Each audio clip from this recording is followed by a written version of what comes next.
What's up, guys? It's Catfish on Ice, episode 249. Welcome in. It's Chad Mitten with Max Greenberg. How you doing, man?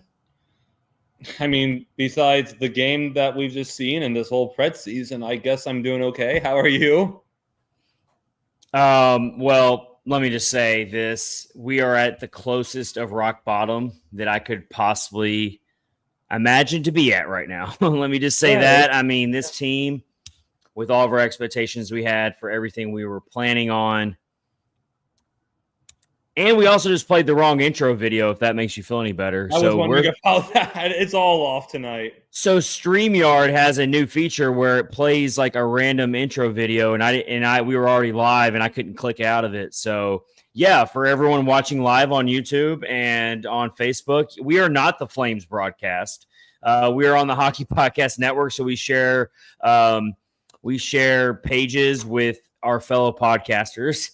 And yeah, it popped up. It was too late. That's what happens when you do a live podcast, but it's all good. We are not. We massive respect to the Flames cast fans. So I wonder if you were for a second. I wonder if you were catering to them. No, it literally there's I guess StreamYard has a new feature where you have to click out of something, and it was too late at that point. Right. But yeah, that's the fun stuff about doing a live podcast. But it's all good. So yeah.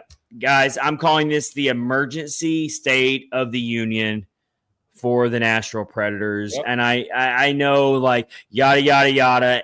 They can always do an 18-game point streak. It's too early. We're overreacting. Expected goals. They're doing the right things. I'm sick of it. I don't care. Do we really think they have an 18-game point streak in the holster?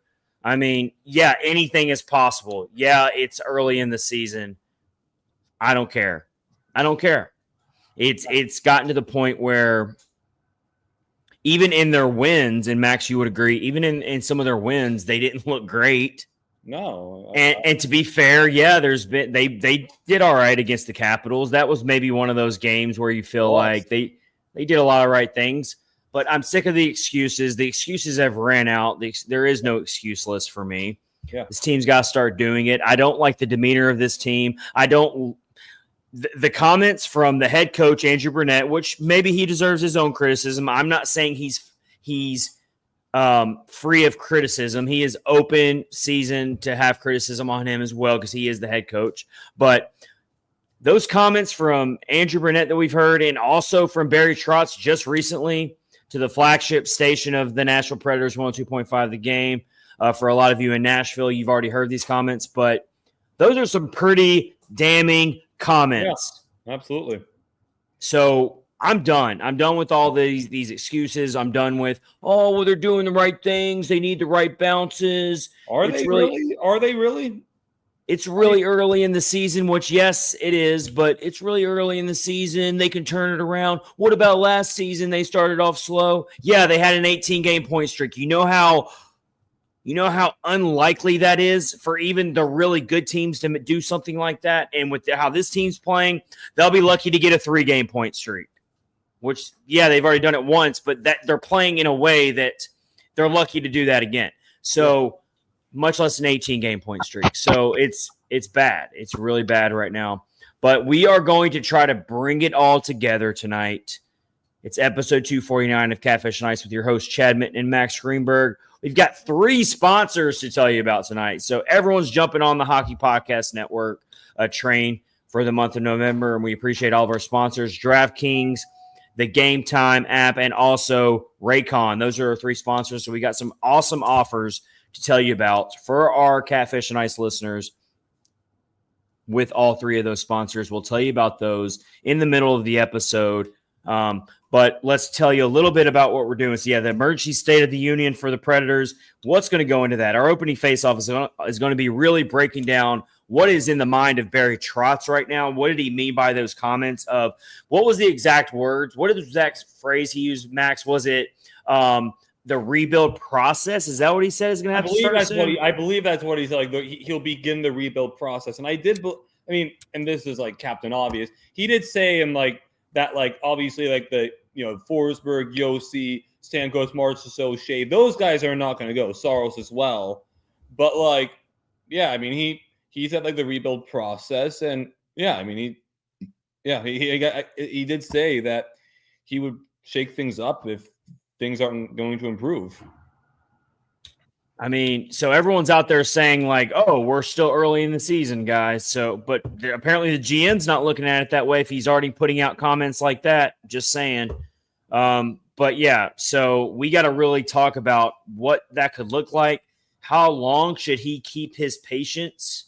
I think is a key thing to think about here. Preds take another loss tonight. They lose the back-to-back against two very quality teams. I will say that. The Capitals are looking really good this year. And, of course, the Panthers are this defending Stanley Cup champions. And I'll tell you right now, the only solace I can take in tonight's drubbing, what was the final score, Max? I lost track. Was it 6-2, I believe? Yeah. The only solace I can take in this loss, this humiliating loss, is all losses count the same. I know that's very cliche. I saw that tweet on your part. But all losses count the same. You can't – last time I checked the NHL rule book, thank God the NHL is not allowed to deduct points whenever you have a bad game. That'd be kind of fun, though. That'd be like Game of Thrones style. Like, oh, you performed so poorly and you didn't give the fans their money's worth because you didn't put out a competitive game. We're going to take a point away from you out of the standings. Whoa, that would be kind of interesting, right? But anyway, all seriousness, it all counts the same. You get a goose egg no matter how much you thought you played well, or obviously tonight you didn't play well at all. And it's very concerning because how many times does this team and the leaders of this team have to say, oh, we take this loss seriously. This is bad. We got to figure it out, man. That's not us. We're doing a lot of things right. I'm sick of hearing all that. I mean, at this point, I'm almost like, just don't talk to the media. Well, maybe talk to the media, but you know what I mean? Like, it's getting to the point where I'm sick of these cookie cutter excuse types of responses from this team. It's just, it's getting it's starting to make this fan base kind of numb at this point. Exhausting. That's a good term. Absolutely exhausting. And yeah, it's just, I mean, obviously the players, like, it's part of their job, speak to the media. They got to say something. And obviously, you know, no one's really upset. No one's really upset about what the players are saying. They're mad they're not winning games. But yeah, you're right. I mean, it's this point, you know, again, you know, we're like you said, we're a month into the season. You know, we can't just be sitting here saying that's actually not that early, guys. I know there's a lot of games left, but I'm kind of tired of hearing the whole, well, we're still really early in the season, guys. No, it's a we're in it, man. Like, we're in it, especially when Trotz is coming out. He sees that as well. So any fan who comes at me and says you're overreacting, there's plenty of time left. Your GM Barry Trotz doesn't see it that way. So maybe you can talk to him about it being too early to overreact. Yeah, I mean, it's pretty clear that what's going on in this team is, you know, a lot more than chemistry. You know, as far as if we're diving into every single issue, you know, I personally think some issues are more fixable than others. But still, I mean, it's not, like you say, Chad, it's not a situation where we're going to be like, oh, we got to be patient anymore. No, like we're seeing what this team is right now. And until we see a drastic change, I mean, and granted, I think everyone thinks like this team is better than this. I mean, they're in last place in the West, so they have to be. But still, like you still can't use the excuse of like, oh, we need more time. Like, no, it's like you say, a month in is really not that early. It's not. We got our a friend of ours on Facebook, Joel, comments and says, I was on the patience train, but not anymore. They're in huge trouble, and I'm not sure Brunette survives the month. Okay, I don't know about that. I want to talk on that, actually. All right, we'll get it. Well, let's save it. Thank you, Joel. We're going to touch on that about Brunette and his job security. But before we get into that, let's tell everyone about the rest of the episode. We're going to do a little bit of a deep dive into the numbers using the outstanding website of Money Puck, which is like crack to me. I love Money Puck. I can spend so much time on Money Puck. And we're going to look into some of where the Predators are in the deep analytics on Money Puck. And it might infuriate you even more to see that. Now, I haven't checked Money Puck since this debacle tonight, so it could have changed drastically. But at least going into tonight's game and definitely going into the back-to-back, the Preds were doing in a lot of areas, they were looking really good, and you were like just waiting for the law of averages to come back around to you. Now, this back-to-back, even though they did lose 3-2 and they had a valiant effort against the Capitals last night, could have won that game, woulda, coulda, shoulda. But tonight could have been anything further from woulda, coulda, shoulda. That team looked like the JV squad against the Stanley Cup champion Panthers. There's no way to sugarcoat it tonight. Even if you are the most delusional, biased fan of all time, you cannot sugarcoat tonight's loss. It was absolutely embarrassing. Not even slightly close. And those Panthers fans, they were probably even thinking like, yeah, I want my team to win, but good Lord, I at least wanted to see a competitive hockey game tonight. Right. I mean, I kind of feel bad for the Panthers fans in a way. I mean, yeah, they got to see their team dominate, but they were probably like, could you have at least made it interesting? And like it was like the Harlem Globetrotters versus the Washington Generals tonight. Right. Was that game rehearsed? Was that like, did they rehearse it to where the Predators were the Washington Generals and they had to be like, oh, yeah, we're going to fumble around. We're going to commit 10 penalties. We're going to look like idiots on the ice. And we're going to let the Panthers skate around and have their fun. And I mean, it really felt that way. That's how embarrassing it feels right now. Yeah. It wasn't even just like that it wasn't even just like that they're a better team. I mean, obviously we think the Panthers are a better team than the Preds, but it's just like there was nothing there. The intensity was absolutely non-existent. And just like it felt like at times like the guys were barely making an effort. Like on the fifth goal, when the Panthers got like a second before the period, it looked like Brady Shea barely even tried. Like he hardly turned around. Like can't wait to talk about that when we talk about them. Can't wait to talk about that. We'll tie Brady Shea into the whole who's the most disappointing free agent from this past offseason so far. But really interesting poll results that we'll share as we get to that. But also, because let's keep it glass half full the best we can. Any bright spots on this team right now? Who is our team MVP if you had to pick one? If someone's got a gun to your head and said, pick the Preds MVP right now, that's not going to be an easy segment. Luckily, we don't really have a gun pointing to our head right now, but we are going to try to pick our team MVP of this team so far. We'll round out episode 249 with the power rankings, battle for the Central. Where are we going to put the Preds now?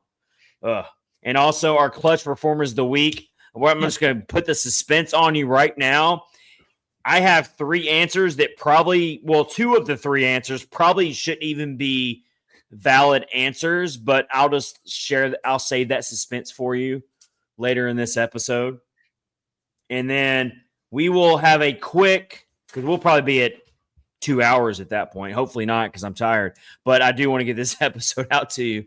But we'll get Titans time in too, because I do want to catch up with Max on some Titans stuff because, hey, the Titans did win this week at least. Yeah. And there was some emotional stuff from the head coach, Callahan, that I found very, just very like, I don't know. It was just cool to see because that team's been through hell and back as well. And Callahan, I mean, already on the hot seat or whatever, but he's a likable guy. He was very, very emotional after the Titans won this past week in not easy fashion and not necessarily pretty fashion either. But anyway, we'll round out the episode with Titans time for all of our Titans / Preds fans who are in it here. So with that said, welcome to episode 249 of Catfish on Ice. And let's get into the opening face-off, and that is the emergency state of affairs for the Predators. They are now 4-9-1 on the season. They're pretty much in the cellar when it comes to the standings, all in the NHL right now. Sure, it's very early, but I think the biggest reason why people are freaking out, and I can tell you that's why I'm freaking out, is the offseason we just saw. I mean, it's really that simple. Let's keep it simple here, everybody. It would be totally different if it would still be very disappointing, but it would be such a different feeling if the Predators had not done much in the offseason free agency. Maybe they went out and picked up one player. Maybe they slightly upgraded the team, but they were really more investing in the youth of the roster, and they were kind of like just forging ahead with what they had last season and trying to run it back. Because after all, let's remember, before they had this big free agency splash, they did go to the playoffs. They did have an 18-game point streak. They did shoot themselves in the foot in the first round against the Canucks and could have easily won that series and at least gone to the second round. So instead of running it back with mostly that same roster, they decided to say, no, we're going big. And it's still too early to say whether that's going to be the bad decision or not. I'm not jumping to that conclusion. I'm just going off what I see right now.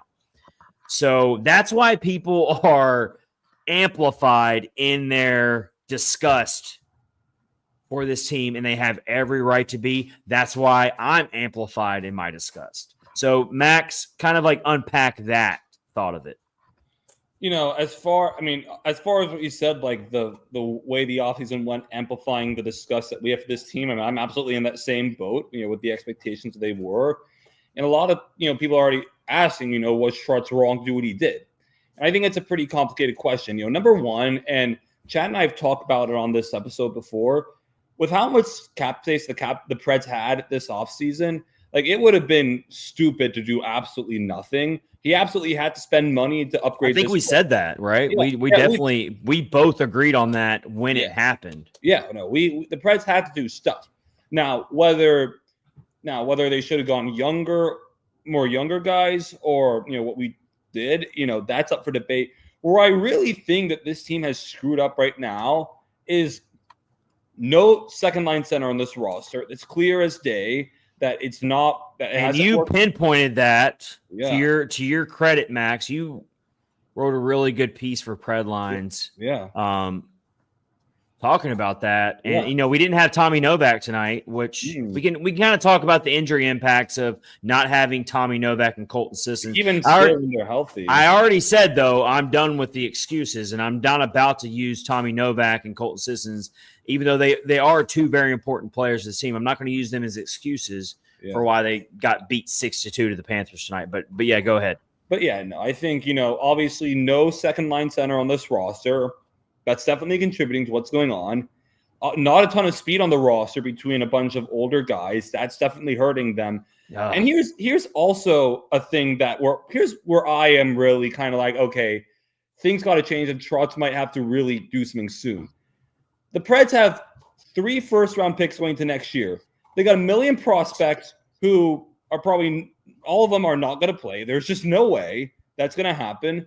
And then you have a guy like Dante Fabro who he seems like he's hanging out half the time scratched as a seventh defenseman. A seventh defenseman like Dante Fabro is cool to have. It's a luxury, but do you need it? No, you don't need it, especially when he's making $2.5 million.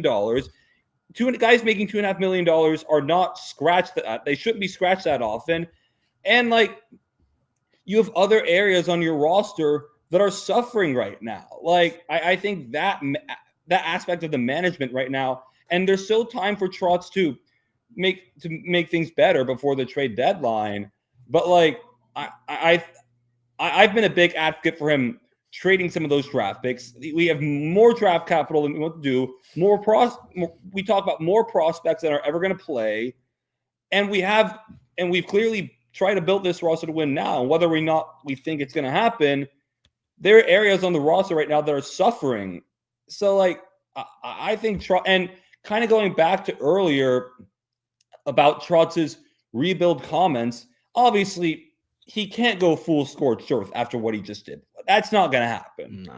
No. But what I think could potentially happen, from Trotz's words, it seems like at some point he's going to make moves should things not improve. And what I could honestly see, we know how last year, how the whole canceling of the YouTube concert kind of sparked something. And maybe this year it's not a concert, but maybe you try and trade one of the other guys. I've talked before about trading. Trading. Well, sorry to cut you off, but Max, let me before I give my response. Yeah. bring it back home a little bit on how patient should Trotz be. Are we talking like 20 games? Are we talking like how much? Because here's the thing, and we're going to talk about it in our battle for the Central Power Rankings. Mm-hmm. Like, obviously, we're like done with even thinking about the division, which is so sad because we're so early in the season. We thought that was a possibility. But the Winnipeg Jets are like at 24 points already. Yeah. You've got some other teams who are playing much better than we probably thought. Minnesota Wild are looking really good. Of course, you've got Dallas, who everyone expects to be the cream of the cream that rises to the top when it's all said and done. The Avalanche are going through a ravage of injuries.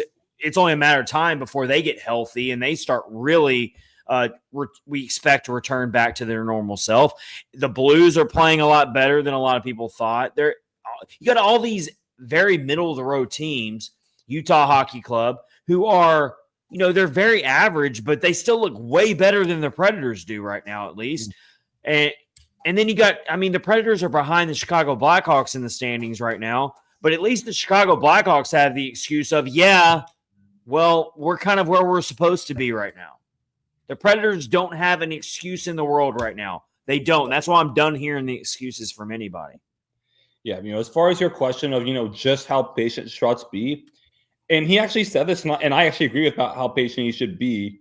I think after the upcoming road trip to the Pacific, Northwest Canada and Seattle, I think that's about, if things really aren't good, then he really should try and do something. And again, you're not going scorched earth here, but I could see potentially a trade that doesn't kill the team necessarily, but makes him kind of be like, oh damn, like we got to step it up. Like I'm talking and I know he's in the top 6, but if you can make a player swap work or something like that, Dustin Nyquist is a guy you think about potentially dealing, because he's 35 and and he's not having as good of a season as he did last year, obviously, as we expected. I very much expected that. And maybe this fan base is going to kill me for saying this, but do you consider trading a guy like Colton Sissons? I know everything's up for grabs when you're looking like this. Bad, but Colton Sissons. So you're saying the end of the road trip that we're on right now, which would be November 20th at Seattle, you reset and see where the team's at then? Yes. November 20th. Yes. So you've got, just to give everyone a refresher here, you're back home. The Preds have already played a lot of home games so far early in this season. They're finally starting to get on the road. You even heard, who was it? I think it was Brunette that said, it might be, I could be wrong, but someone can fact check me on this, but I think it was Brunette who said maybe it's better for us to be back on the road, where we can just calm down a little bit, not overthink things. But I don't know. Either way, they're on the road and it hasn't looked good. They lose both games back-to-back against two very quality opponents. I will give them that. They come home to play the Utah Hockey Club on Saturday. Who knows how that goes. Even if they win, it's not going to make me feel any better. The Preds are going to have to give me a long stretch of good hockey where they're winning, and when they lose, they're losing valiantly. You can argue they did that a little bit against Washington, but that's not enough. It's not. You can't. I said this before tonight's debacle. The Preds are not in a spot, and we're in the first. We just finished the first week of November, so it's really crazy. You have to say this, but the margin for error for the Predators has gotten so razor thin. You can't afford to trade wins and losses right now. No, you just can't. And I know it's early, but that is just mathematically a fact right now. You cannot trade wins and losses anymore. This team's going to have to start winning 3 of 4, 4 of 5. They're going to, when they do lose, they're going to have to start scrapping for an overtime point. You would love for the margin for error to not be until later in the season, but no, it's now. It really is now. They're going to have to play truly elite, mistake-free hockey for a large portion of this season, and the statistical likelihood of that happening, even if this team does get back on track, even if they do start living up to their full potential, it might be too late at that point. I could totally see a scenario where this team goes on a heater and they start winning 5 games in a row. They start beating quality teams. Stamkos starts scoring a bunch of goals. Forsberg gets back on track. Yossi starts looking like the Roman Yossi were. I mean, he's like, I'm starting to wonder if Roman Yossi's imposter twin has traded uniforms with him, because I don't even recognize Yossi. I mean, I was going to say about Yossi, and I was thinking this, and maybe it's just me being all Debbie Downer right now, but it certainly looks to me like he's lost like a pep in his step, but his skating wise, like he doesn't seem like the same skater he used to be at this point right now. Let's answer some comments real quick. First of all, Justin Gambino jumps in and says, hello, what's up, Justin? And Joel asked a good question that I don't really have a clear answer to, but he asked, does anyone know what happened to Stastny, who was supposed to be on the NHL roster? Very strange that he's basically, I think it's something very, it seems serious. I think it's non-hockey related. No, it's definitely non-hockey. And from what I've heard, and he's just reading comments, it does not seem great. Like Barry Trotz. Something personal? Yeah. Barry Trotz also talked about it. They said, like, yeah, he's going through some things right now. He's talking to people. I really think, if they said personal reasons, it's definitely mental health. So with that said, I'm not going to even begin to speculate, because when it's something that sensitive, I just don't know what Stastny's going through. It seems like even for the Preds, it's a much bigger problem than our hockey team right now with Stastny. Yeah. So I don't even want to begin to speculate. All I know is it's not. I just hope I hope and pray that whatever Spencer Stastny's going through, non-hockey related, that he can push through it. And I mean, like I said, I'm not going to even try to speculate, because I don't know. I don't think really anyone knows. It's very, very. No one knows unless you're within the organization. So exactly, and that leads me to believe that it's something really, really bad, because if it is something very personal, kudos to the organization for not leaking that stuff, because it's none of our business. No. So anyway, to move on. So let me give my answer, kind of to what my response to what Max just said about Trotz's comments.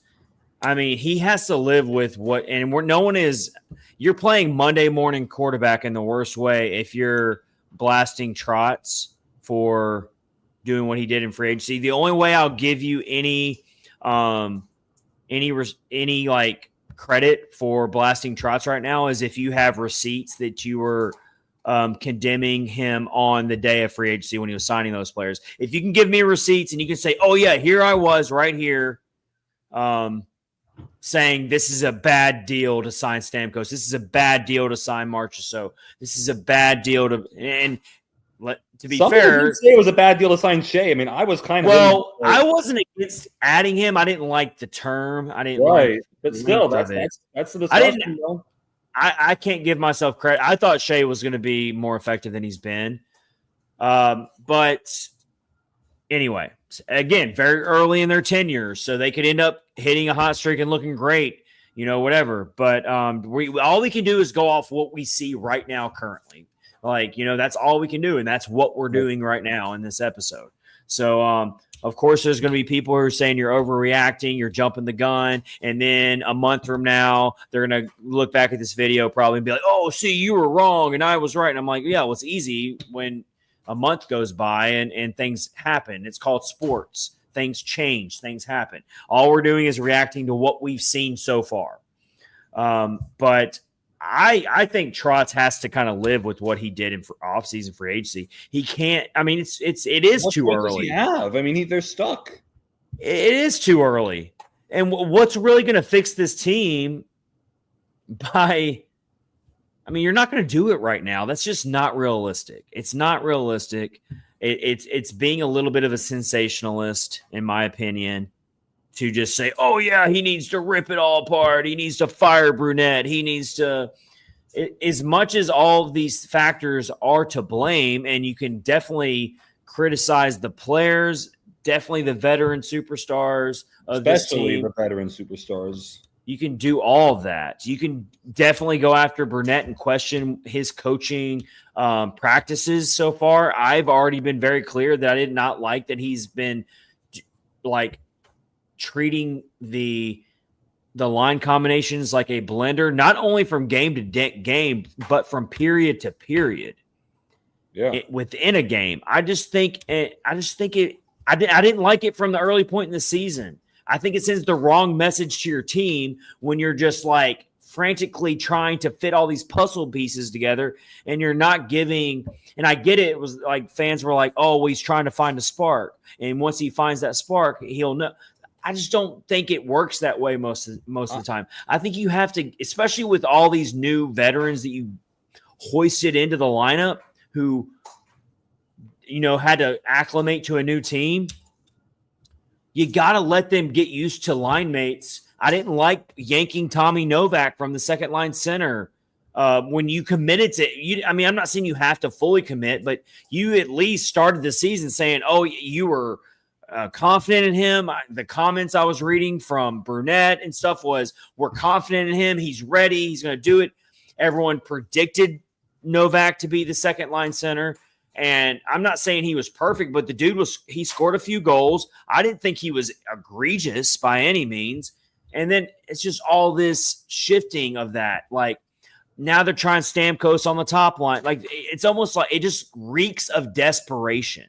I mean, I'm kind of in the middle of like I think the one like devil's advocate you could play for all that is that it's so clear that you don't have a second line center right now. I mean, and plus I think that's really hamstringing Brunette right now. And also, like I said, the team's overall team speed isn't there.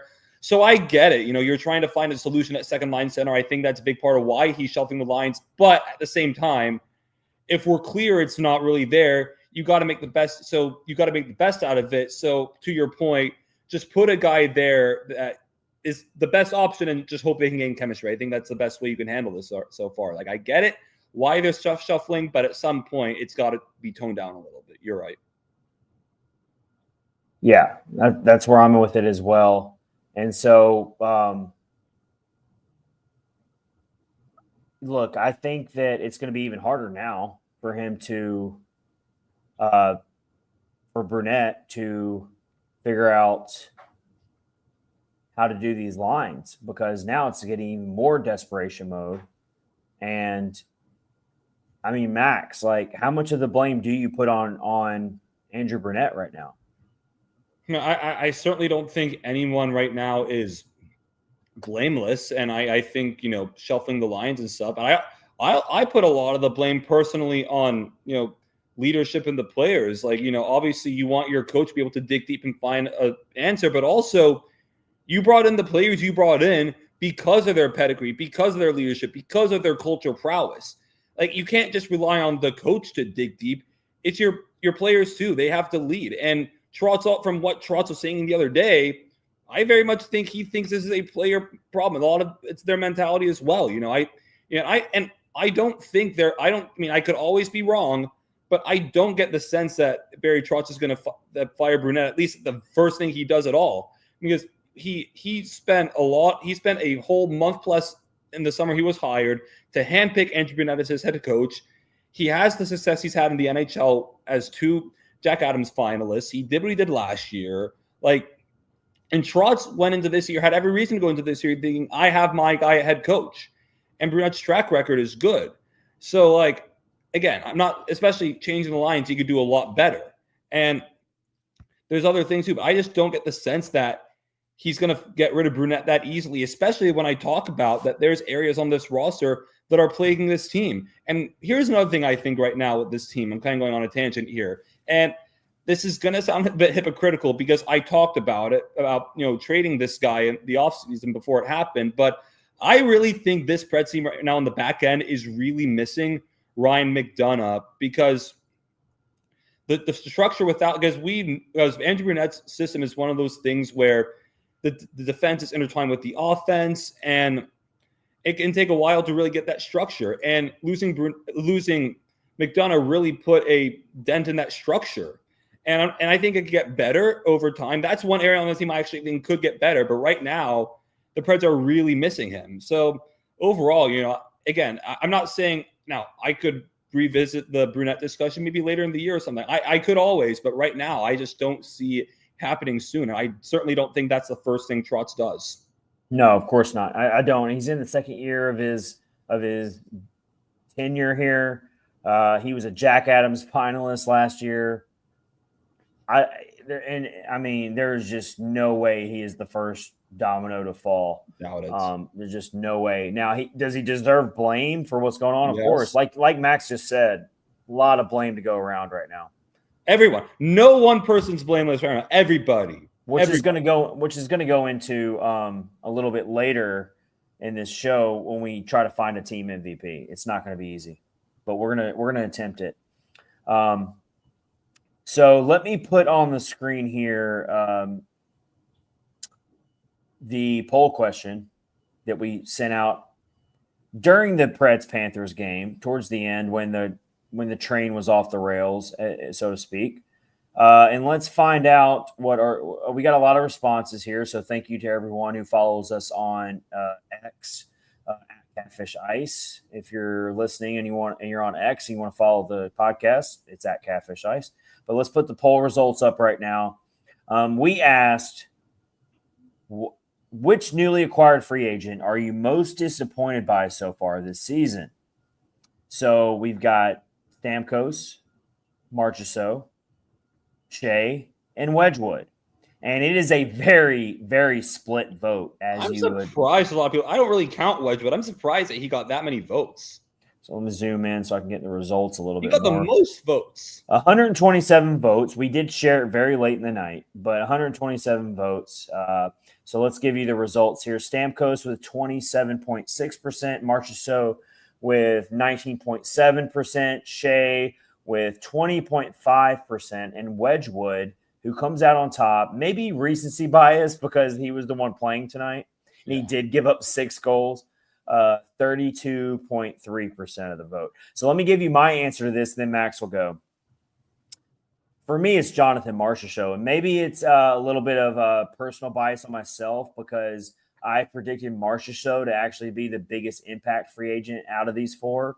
Even more than Stamkos, I thought Marchessault was going to be a massive free agency pickup for this team. I thought he was going to be a huge X factor, a huge reason why the Predators could take that leap to not only the top 3 of the division, but win the first round of the playoffs, get deep in the playoffs. Who knows if they get hot at the right time, make a run at the Stanley Cup final. Yes, I'm going to be honest with you. Now, there were a lot of people who were, including national analysts who cover the National Hockey League, who were feeling the same way. So that's why, for me, even though he's the lowest vote on this poll, but it is a very split vote, I'm on the Jonathan Marchessault 19.7% vote here, that he is actually, for me, the most disappointing out of the free agents. I can't go Stamkos because the dude is, even before he scored goals in back-to-back nights, he's hit a lot of posts or a few posts. He's put a lot of shots on net. Has he looked great? No, none of these guys on this list have looked great.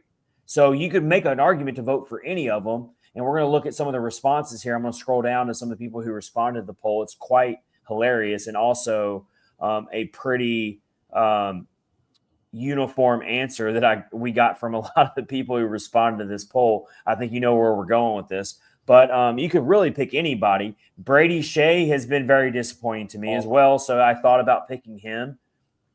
I wasn't going to go Scott Wedgwood because I didn't have a lot of faith in him to begin with. And I know that's – sorry, Scott Wedgwood, but I didn't. My faith in you wasn't that high. I just thought you were another backup. And that's kind of what you've been. You've been worse than another backup, honestly. But you've also only had 3 starts this season. So, I mean, whatever. I can't put you in the grand scheme of why the Predators are a mess right now. You're like not even relevant right now to me, despite tonight. So that's just where I'm at with it. So for me, it's Jonathan Marchessault. What would you say, Max? What was your answer? Mine, first of all, I think they've all been disappointments. That's obvious right there. They've all sucked.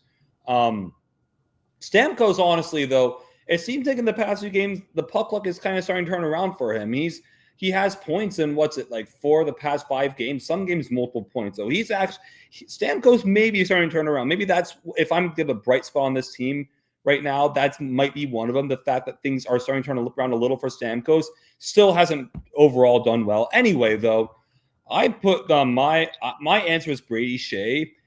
Realistically, I think it's a tie between him and Marchessault right now. Mm-hmm. I really can't think of a ton of great reasons why I chose Shea over Marchessault. I mean, I guess honestly, if I had to say, and these are very nitpicky, like don't act like I'm dying on these hills or anything like that.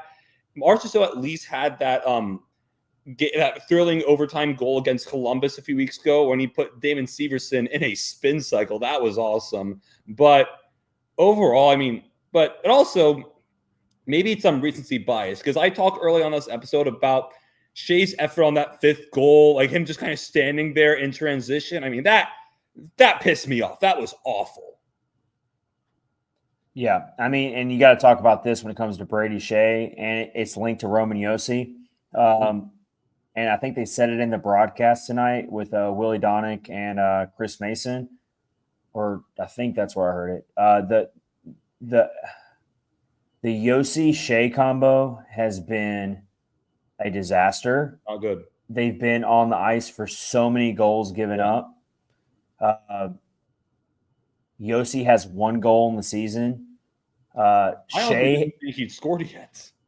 Shea has been completely out of step on the defensive end. Yeah, he scored. I think he's maybe scored 2 goals, maybe. Yeah.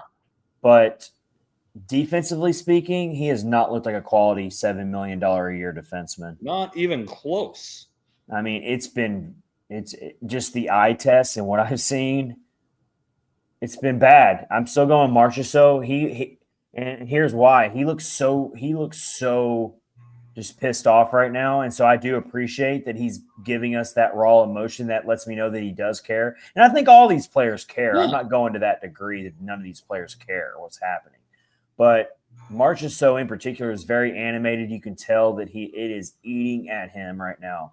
That I'm sure he'd be the first to tell you very clearly that he is. I mean, Ryan O'Reilly has already been very honest. He said it was the worst game he. Oh my God, he was so self-critical. Like even people in the media were saying, like, yeah, we know Ryan O'Reilly is a self-critic kind of guy, but he was just all over himself. The shutout loss to the Kings, where they were like, I think they had 12 shots on goal or something like that. What was it? Did we not get a shot on goal for like literally the first 15 minutes of the third period? I think it was. It prompted me to have to share the record for lowest amounts of shots on goal in NHL history.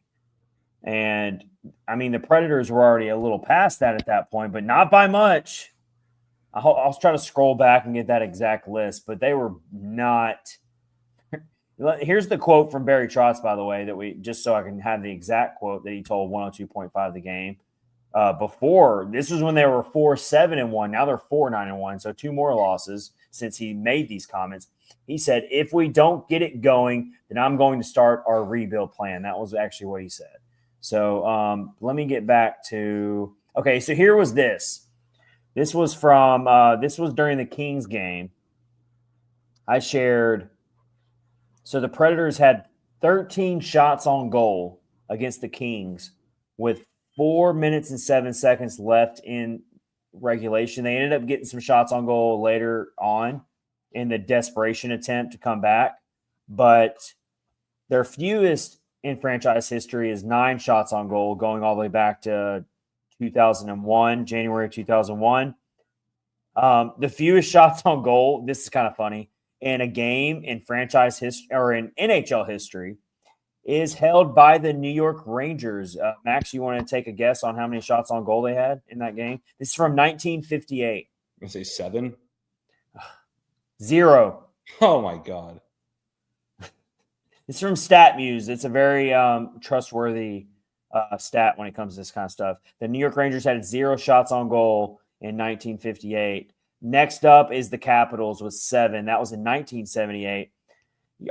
Here's what I'm trying to get at. All these low shot totals in games go all the way back decades and decades. My point is, a team in 2024, when the roles highly favor the offense a lot more in today's day and age, to have 13 shots on goal with 4 minutes left in a regulation hockey game is just incredibly just there's no excuse for it. It is like, what is going on with this team right now? Yeah, I mean, it's just I'm at a loss right now. I don't know what. And a lot of it is a lot of it from what I see personally is this team is they make things more complicated for themselves than it has to be a lot of times. Not only that, if I see one more little dipsy doodah, like I'm going to try to do this little fancy behind the back pass, like we're playing it in the All-Star game, or like we're playing on the frozen pond and we're just trying to make some money for charity or something. So we're going to go out there and have fun and do these crazy little plays. If I see one more of that, I know Philip Forsberg has proven it time and time again that he can do that kind of stuff sometimes, and sometimes it works. But he is starting to get a little bit on my nerves when I see him do, and maybe he's doing it because he feels like he's got nothing else, and he's just like, I got to put the team on my back and I got to do it on my own. If that's the case, I can kind of understand that. But I mean, they're all guilty of it. Luke Evangelista, Gus Nyquist. These are just two players off the top of my head that I've seen do this, where they're just like, just shoot the damn puck, please. Novak had one the other night where he was like on the slot and they tried to pass to Stamkos when nothing was there. Just shoot the damn puck. Yeah. Like, make the goalie make a save. Like, I mean, seriously. And not only what you're saying, Chad, but like right now, and I'm not even going to mince words right now, this team, these players right now are mental midgets, right? Like literally anytime like something bad happens, like they cannot respond to adversity. And that's honestly another area where I'm saying like this is on the players. Like maybe you could point to coaching, but again, these guys, like this team is supposed to be the opposite of that. Leaders, like guys who can find out in tough times, have answers, like guys that you rely on to help turn your captains. Like you can't, this reflects poorly on leadership right now. I'm sorry. Like, this is not just on coaching. It's not. Like, your players have to find a way to dig deep and to steer this group in the right direction. All right. We're about to move on in episode 249. We're getting all of our emotions out there. I'm sure you guys listening right now are feeling the same way. Let's tell you about one of our sponsors tonight. That is Game Time, one of the best ticket app out there to grab last-minute tickets to any game that you want. And, of course, we're all hockey fans here, and there's nothing that beats a live hockey experience like the chill of the ice or the slam of the boards. I've told this story many times. When I went to my first live hockey game, I wasn't even a hockey fan, and then it just immediately just took me over. I've got so many friends who are casual sports fans, don't know much about hockey. They go to their first live hockey game, the same thing happens to them. And I'm sure there are plenty of hockey fans out there who are new hockey fans who still haven't been to their first live game yet. So the Game Time ticket app is right there for you. And they don't just have tickets just for that. They have tickets for all events, concerts, and shows as well, not just sports. New features called Game Time Picks that makes getting tickets to see your favorite team play live is even easier. Game Time Picks filters out the fluff to show you only incredible deals on great seats, so you don't have to waste time searching through thousands of tickets. It's really such a user-friendly experience on the Game Time app. I can tell you that right now because I've used it plenty of times to get baseball tickets, I'm a procrastinator. And I'm a very spontaneous person, and there's times where I just don't know that I'm going to be going to a game until I know I'm laying around the house and I'm like, you know what? I'd like to go to a game tonight. I got nothing going on. That's where Game Time jumps in for you. And so right now we've got upcoming games. If you're a Preds fan, you got Utah Hockey Club coming into town. I know it's rough times right now, but they still need their fans to show up for them right now. They do. I know it's hard, but Game Time app can be there for you to find great deals on Preds tickets for the Utah Hockey Club coming to town. Talk about that. You got the super deals and as well as other tiers of deals. So you got that as well. So some of my favorite features is the customize your spot. So you can actually see where you're sitting, get a great view of where you're going to be sitting and the tickets you're thinking about buying. Gives you that visual like you're there and you know where you're going to be sitting in the arena if you pick those tickets. That's what Game Time does for you. And of course, like I said, the Game Time picks is the way to go. That feature, it makes it easier to save more on sports, concerts, comedy, theater, and even more than that. All in price link toggling. The feature shows the total up front with no surprise fees at checkout. That's another awesome thing. Drives me crazy on some of the other apps when you get all these surprise fees at the end. Also, the lowest ticket price guarantee and the Game Time ticket coverage. So take the guesswork out of buying tickets with Game Time picks. Download the Game Time app, create an account, and use code THPN for $20 off your first purchase. Terms apply. Again, create an account and redeem code THPN for $20 off. Download Game Time today. What time is it? It is Game Time. Thank you to Game Time for sponsoring episode 249 of Catfish on Ice. We really do appreciate you. So let's move along here and get into, are there any bright spots, Max, with this team? Let's try to bring it together. Let's try to keep our cool here. All right, give it to us, Max. The penalty kill. I can confidently say that is one of the areas, and not even like being sarcastic, that player has been legitimately good. Gave up a goal tonight, and the team took 8 penalties. That's ridiculous. But the penalty kill has actually been a legit strength of this team. I will give them that. Of course. And I mean, you know, like you see, that's kind of how, I mean, sometimes the penalty kill is like all you got when you're playing horribly, when the offense isn't going for you, when you're not getting the bounces, when you're hitting a lot of posts, when you're getting these expected goals that are there and you're just not finishing. Sometimes the penalty kill is all you got. Yeah. I mean, you got to grit and grind, and you got to like, and you see the guys who are on the penalty kill, and you see, first of all, before I even say some of those guys, let me first just say that UC Saros has been the leading proponent of the penalty kill, and I've got one stat that completely makes that crystal clear. I'll even check to see how much it's changed, but I was actually he didn't play tonight, obviously, but he did play against the Capitals last night. And I don't think I've checked this stat since last night, so I want to make sure I give you the most accurate number. But Saros is performing at a crazy level. Yeah, he is facing the other team's power play. I'll actually even share this on the screen. No, he's been good, and I've talked about before. He tends to start slow some years. He has not done that this year. He's actually been on his game, except for the first 5 games. So this is from Hockey Reference.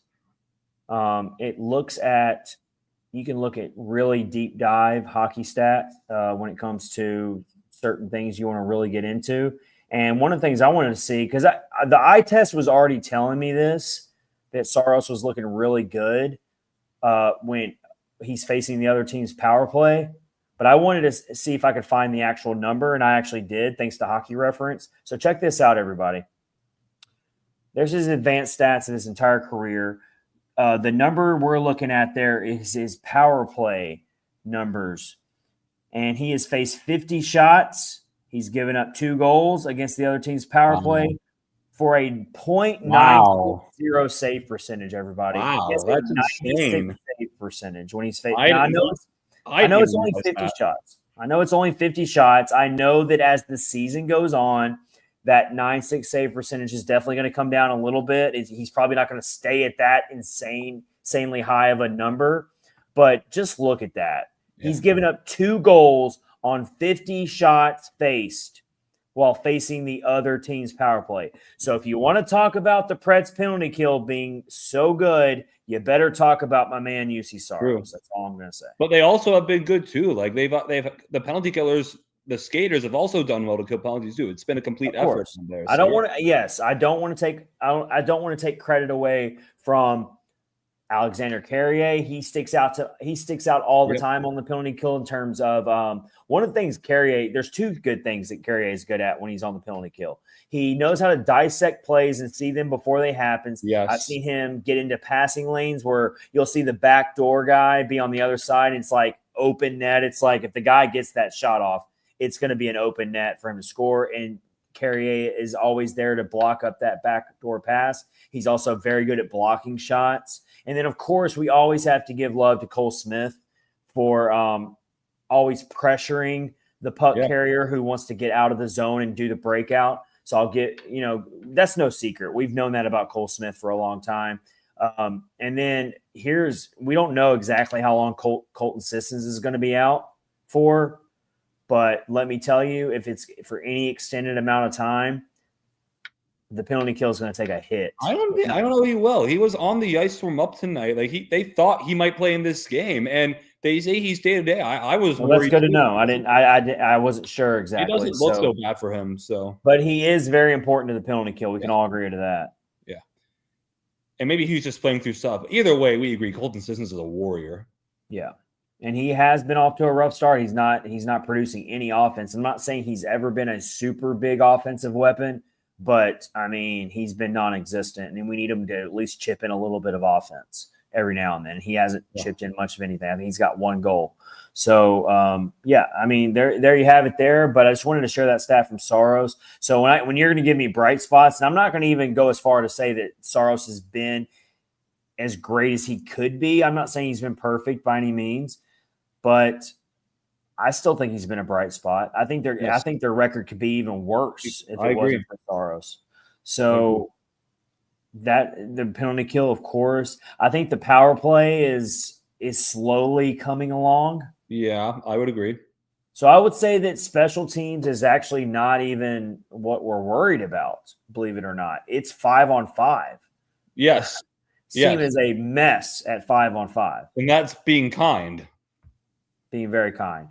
But so that's our bright spots. And I'll still go as far to say that Zachary Leroux has been a bright spot. Yes.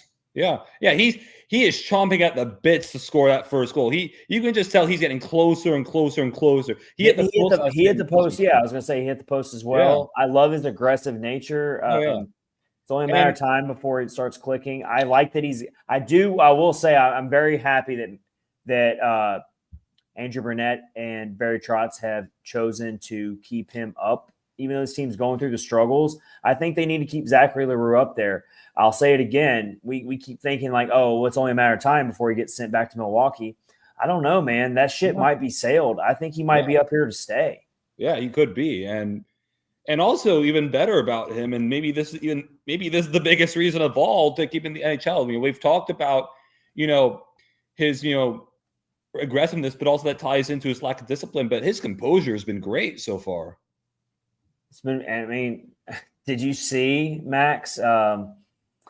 And this was against the Kings. Him jawing off with Tanner Jeannot. Yeah, I loved it, and I appreciate him. First of all, let's give some love to Luke Shen because he got some retribution against Tanner Jeannot. It's not easy to step up to Tanner Jeannot. No, it's not. And he won that fight. He did. Yeah, he dropped him. He did. And Luke Shen was like breathing fire. And he legitimately looked pissed. But later in that game, net scrap. And you see Leroux, who's not a big dude. He's just scrappy. He's not big, but he's not like a big physical frame. Not small, but he's not huge either. Yeah, but he was jawing off at Tanner Jeannot, and I'm pretty sure if I'm a good lip reader, Jeannot goes, "You're not going to do anything," without putting any expletives in there. Jeannot basically said, "You're not going to do anything, dude." Like he was like, "Yeah, get out of my face," basically. Like you're not. But Leroux was not backing down at all. I think it's only a matter of time before we see Leroux drop the gloves for the first time in the NHL. I think he's being a little cautious about getting his first fight because he's doing to his credit, he's doing a very good job of staying out of the box. And that was the big critique of his game is he going to be able to keep his emotions in check? Is he going to be able to avoid taking the really bad penalties and whatnot? And I think he's done a really good job of that so far. But he's chomping at the bit to drop the gloves for the first time at the NHL level. It's going to happen soon. I could see it happening very soon. Oh, yeah, 100%. But those are my bright spots. I'll even give some love to Mark Del Gaizo. Yeah. Yeah, no, he's looked pretty decent. Yeah, I haven't seen him do anything crazy, but he's looked the part, and he assisted on a goal the other night. Yeah. So I think he's got some composure to his game as well. But, it's a completely fair game to be coming down very, very hard on the Predators, veterans, and superstars right now. Yeah. They are fair game. They deserve every amount of criticism. Especially the superstars, especially the ones wearing the C's and the A's. They deserve all the criticism they get. I appreciate Ryan O'Reilly calling it out, calling himself out. That's all great and good. But at the same time, you got to show. Yeah, you got to show that you're good. These veterans are letting the team down right now. Yes. There's no way to cookie cut it. They are not pulling their weight. The highest paid players on this team are the ones who are being the biggest letdowns right now. Yes. There's no way to sugarcoat that fact. Absolutely. So all you can do is hope that they're professionals and they bust their way out of it. And they are professionals. Now, will they find a way? But, based on, I will say, though, that based off, what they've shown in their careers and what this team showed last year under Andrew Brunette, they should be given a chance to show they can turn this around. Just how much longer of a chance will that be? It's dwindling by the day. Yep. Well, let's tell you about our next sponsor. It is, of course, the OG sponsor. It is DraftKings. The quest for the Stanley Cup starts now. The puck's dropping on the 2024-25 season. Get in on all the action at DraftKings Sportsbook, an official sports betting partner of the NHL. It's super easy for first-timers to get started. Try betting on something simple like picking a team to win. Go to DraftKings Sportsbook app, select your team, and place your first bet. And let's tell you about some of the current odds for DraftKings around the NHL. It was a pretty busy night in the NHL tonight. A lot of action going on. But let's tell you about some action that is going on Friday, November the 8th. The Detroit Red Wings are at the Toronto Maple Leafs. And you've got a slight favorite going to the Maple Leafs at minus 180. You got the Penguins at the Washington Capitals as we watch the historic pursuit of Alex Ovechkin to set the all-time goal record. He's getting closer and closer. That game is super close according to DraftKings, with the Capitals a slight minus 166 favorite. The very surprising Minnesota Wild are at the Anaheim Ducks, and they are road favorites at minus 180 at Anaheim.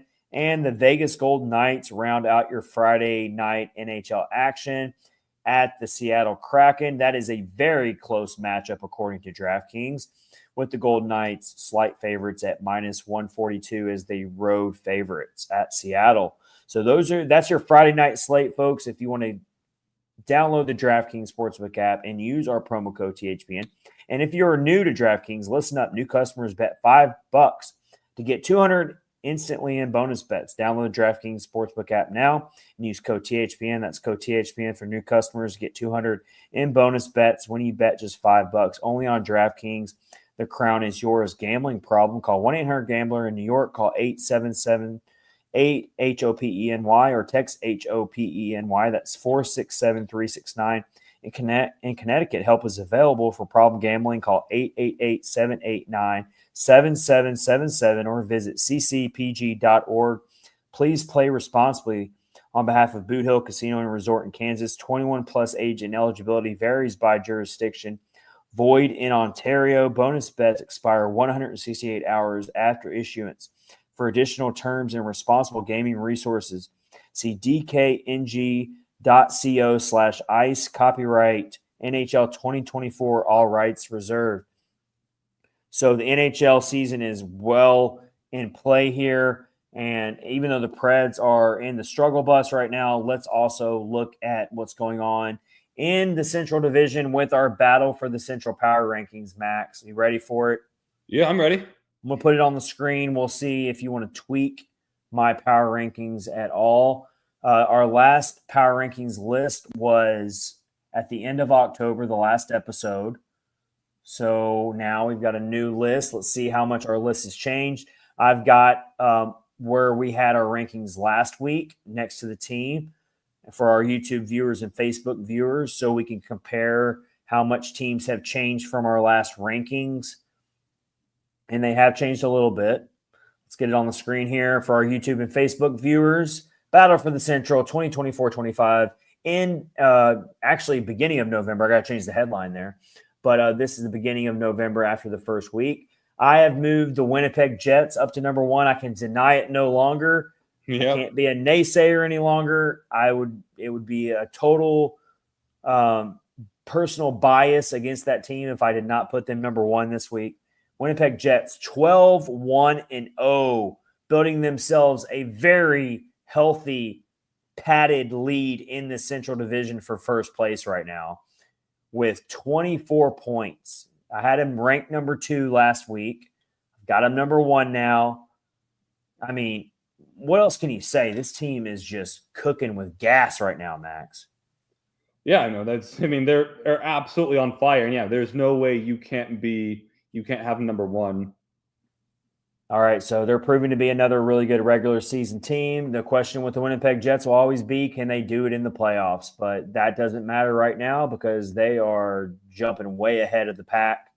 They got a 10-point cushion actually, they got a 6-point cushion, but to the second place team. But the second place team in the standings right now is not my second place team in my power rankings. I've still got the Dallas Stars at number 2 in my power rankings. I had them number 1 last week. I put them behind the Jets. Now I have to.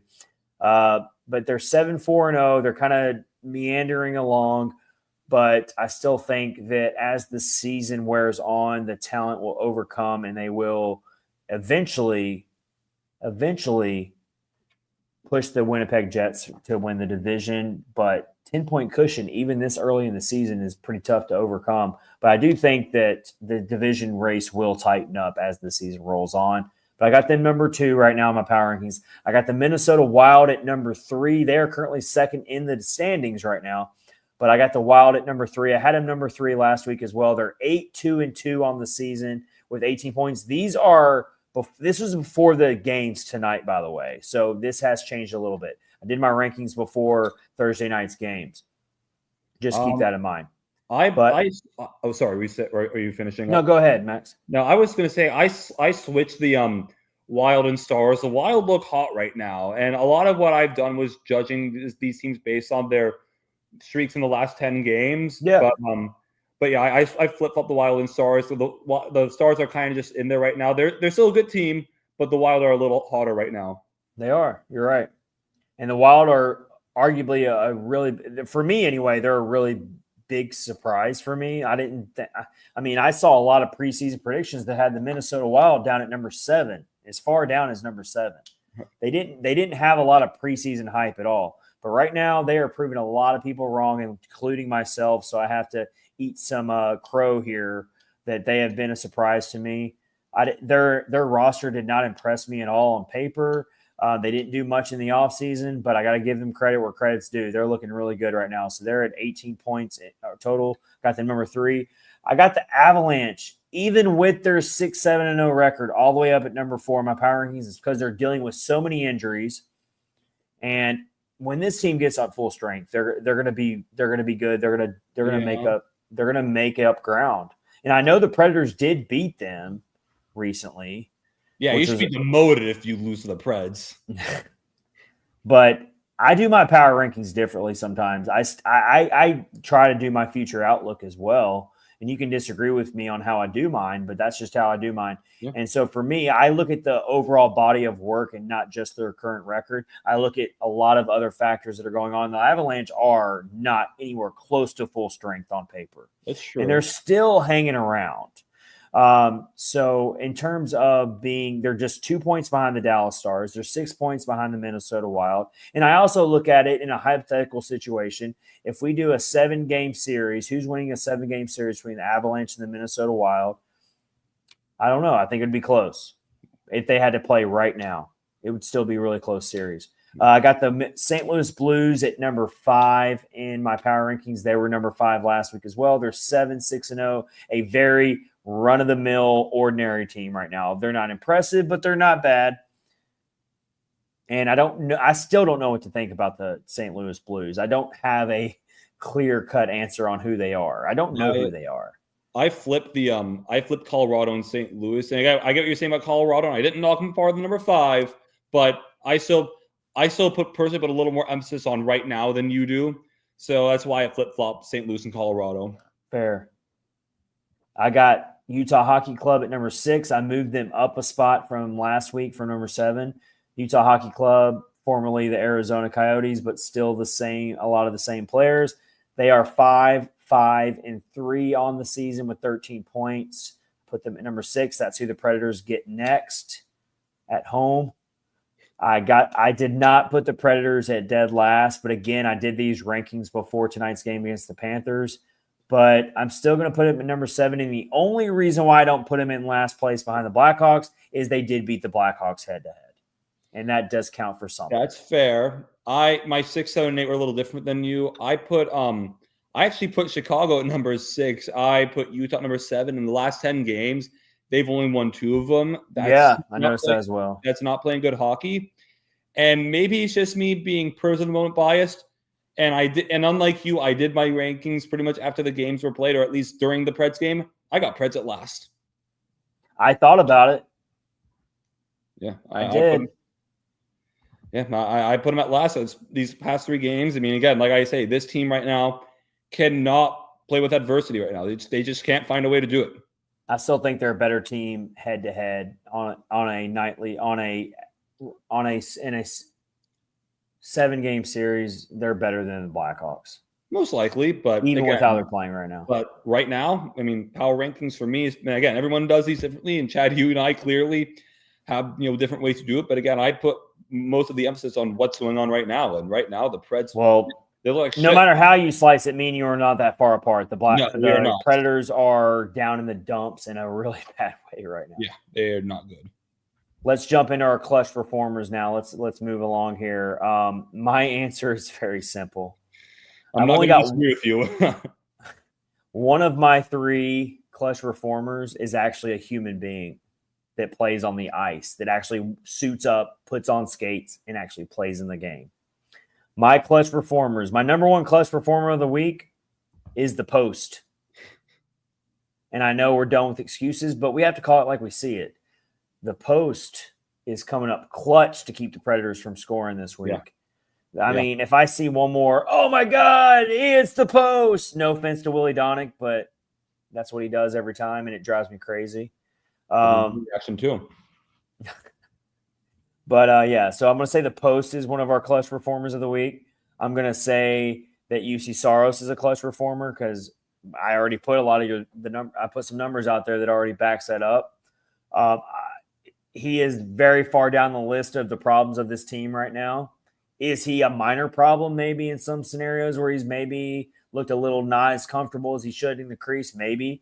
But you are blind right now, or you just have a really bad bias towards not liking UC Saros if you think he is anywhere close to being one of the biggest problems of this team right now. Maybe in the first 5 games, but ever since then, he has turned it around. Yeah. So it's just hard to notice it right now because the team keeps losing and he is giving up some goals. But my 3rd clutch performers, it's a tandem on my 3rd choice, is Brunette and Trotz keeping it brutally honest and calling out the locker room. They didn't have to do that. They could have given the politically correct response of, oh yeah, we're battling through it. These guys are working hard. We're going to figure. No, the term politically correct is not in their dictionary. It is not. They've made it very clear to these players that, I mean, you saw Brunette use the term, this team's playing frustrated. When you play frustrated, you make mistakes. I do appreciate the candid responses from both Brunette and Trotz. So my dad said that's the saddest clutch performers list I've ever given on this podcast, and we've done a lot of clutch performers lists, but I literally could not find anybody to give a clutch performers to. My dad said that he emailed Trotz the other day and said him how much he thanked him for his honesty and not sugarcoating things. There you go. Yeah. So yeah, there you have it. There. Would you tweak any of those clutch performers? Is there a player that I'm not giving enough love to that's maybe buried? It's just they're playing individually well, but they're getting overshadowed by the team itself that's playing bad. Not really. Maybe I could have the Stamkos conversation if he continues this momentum he's built by scoring some points. I'm not there yet.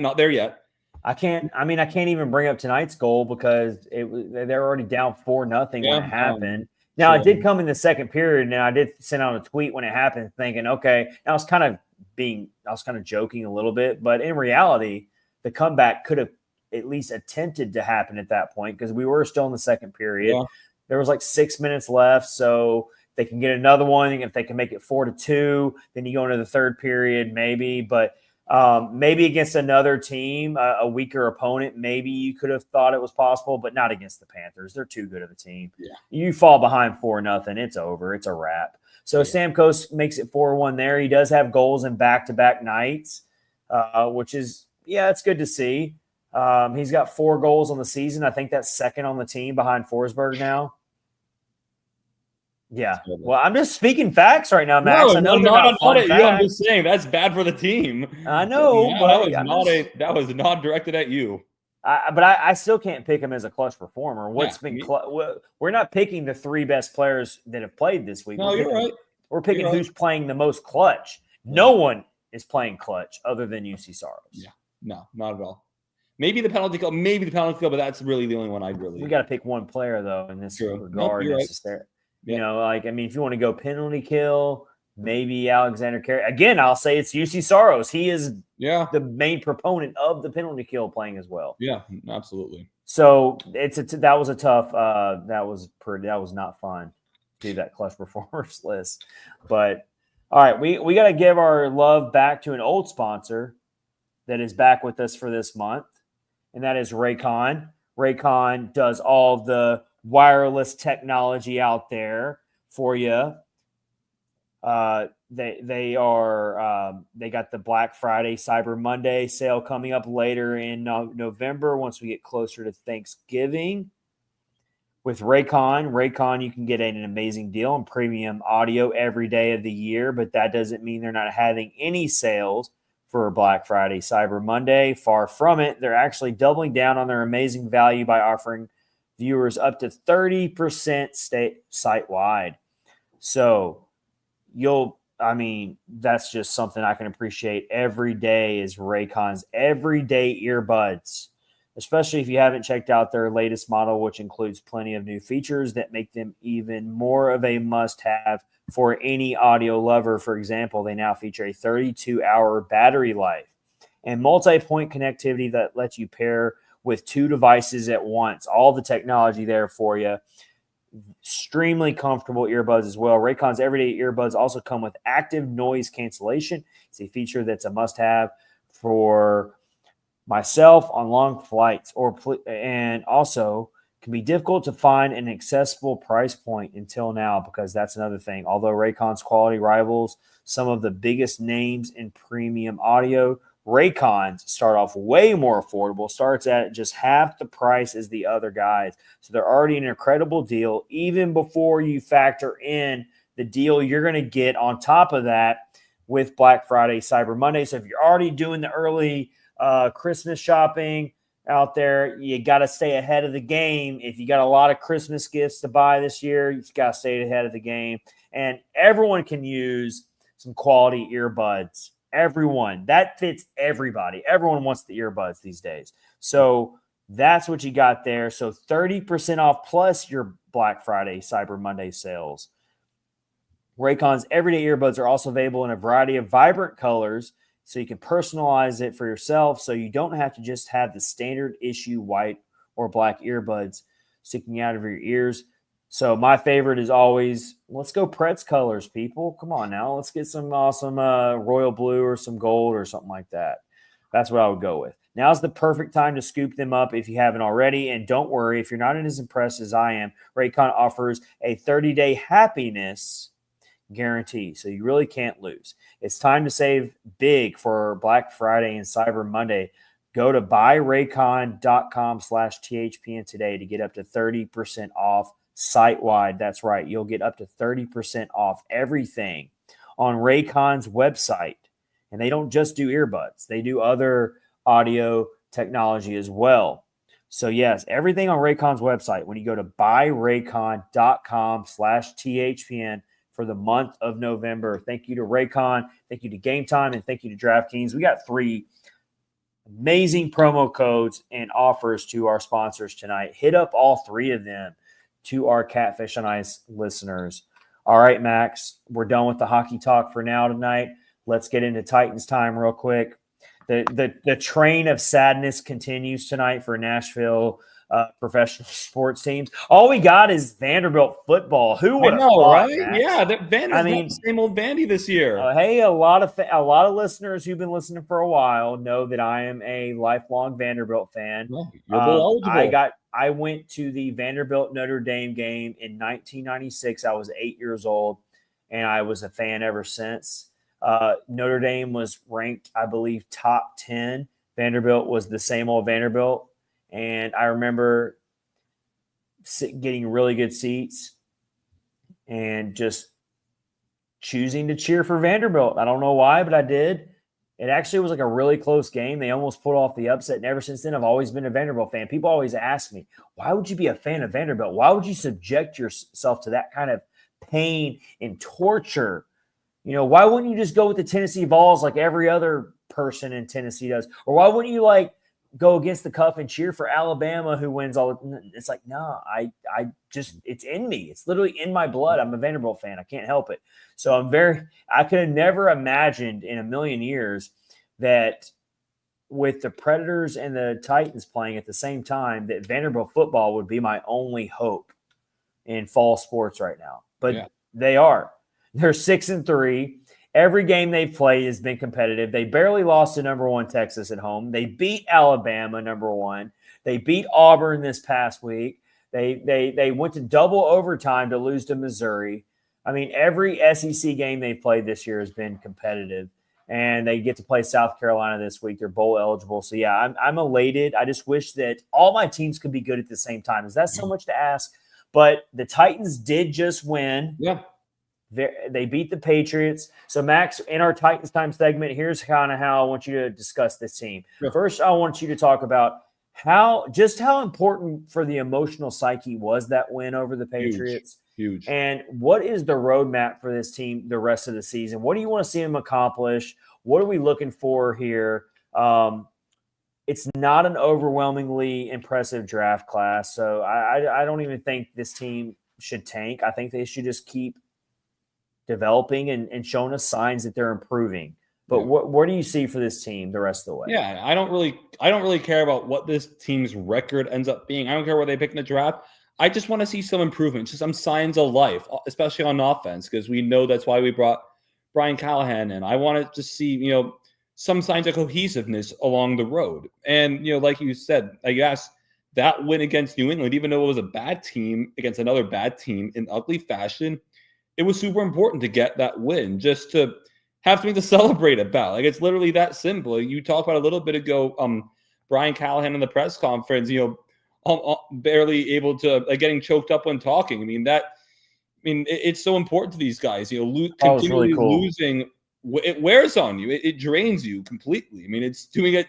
We seem drained just talking about the Preds losing. So it was huge for the Titans to get that win. And my respect level up for Callahan went up when I saw that. I love seeing that raw emotion. I love seeing that coach was that emotionally invested in what would, on paper, it's a very meaningless win. Maybe you beat the Patriots, it's like whatever, but it does mean something. Yeah, it really does. To win a game that way, it went to overtime. You just traded away DeAndre Hopkins. You don't even know what's going on with Will Levis. I know he's hurt, but I think he's coming back. I think he's coming back this week. I think. Okay. I don't know. I think he's coming back this week. I don't know. I just appreciated the raw emotion that I saw from the head coach there. Yeah, no, it was good to see, and I want Brian Callahan to succeed really badly. And I just want, the main thing for this team right now, and I find the same about a lot, you can say it's about a lot of teams, just find a way to not beat yourself. Just even if you lose a lot of your games, just do it because you just weren't the better team. Just find a way just to cut the self-inflicted wounds. Like last week, going into the half against New England, there was the last drive. That was even though we won, it was a really bad end of the first half. We had some penalties, and one of them was a delay of game. Like that stuff you cannot have. So just cut the egregious self-inflicted errors. I will say though, the Titans did get some, even in a win, got some bad news. They lost 2 players for the year. Quandre Diggs suffered a Lisfranc injury in his foot. He'll be not coming back from that. And Lloyd Cushenberry, the center, this one sucks. he tore his Achilles. And the offensive line is already like one of the biggest weaknesses of But his it team. was starting to show some improvement. It really was. Yeah. And they were starting to gel. And like that's, it's really hard to replace a center though. Yeah, and especially how that impacts going into next season too. Like you're not able to build on that chemistry. And that part that one really sucks. But so it's they football, got the injuries, they happen, so you got to roll with it. They got the Chargers up next. I mean, I know you don't care about the win-loss record, but the Chargers are kind of a middle-of-the-road team. They got a great quarterback, though, in Justin Herbert, who's probably going to sling it all over them. That one of these next few games, including maybe against the Chargers, could be the one that one of these games. I got a feeling it's going to be one of those games that we just win for no reason. Because that's the only other game a lot of people have said they have a chance of winning from here on out is maybe the Jaguars. We play them twice. But so still, 3-14. I mean, like you said, the win-loss record really doesn't matter at this point. You just want to see progress. You want to see improvement. You want to see fight. You want to see this team fight. You don't want to see them just get walked on over. I guess some pride. Man, it's just sad to see both the Titans and the Preds both just like for very different reasons and two teams, franchises with very different sets of expectations. To be very fair to the Titans. They were nowhere near the types of preseason expectations that the Predators had hoisted upon themselves. So very different apples and oranges comparison between the two hometown teams. But at the same time, to see them both just in such disarray right now, it's pretty tough stuff for Nashville sports fans right now, unless you are a Vanderbilt football fan. But it can only go from here. Only go up from here. All right. Thank you, everybody, for this State of the Emergency episode of Catfish and Ice, episode 249. We appreciate you joining us. Let's hope that our next episode, which is going to be a milestone episode 250, we are a quarter of the way to 1,000. Wow. Long ways to go there. But if we make it to episode 1,000, I'm like doing the episode from Vegas or something. I'm being serious. But long way to go before we get to 1,000 episodes. But either way, to episode 250, hopefully our next episode will be much more positive, and maybe the Predators are doing some good things that we can react to. But until then, I do want to tell everybody, stay tuned on the YouTube channel for a bonus segment that I will probably package into episode 250 when we record it. But we're going to be joined by Greg Amundsen, who does puck analytics. He's been on the show before. Very underrated follow on X that you need to be following here.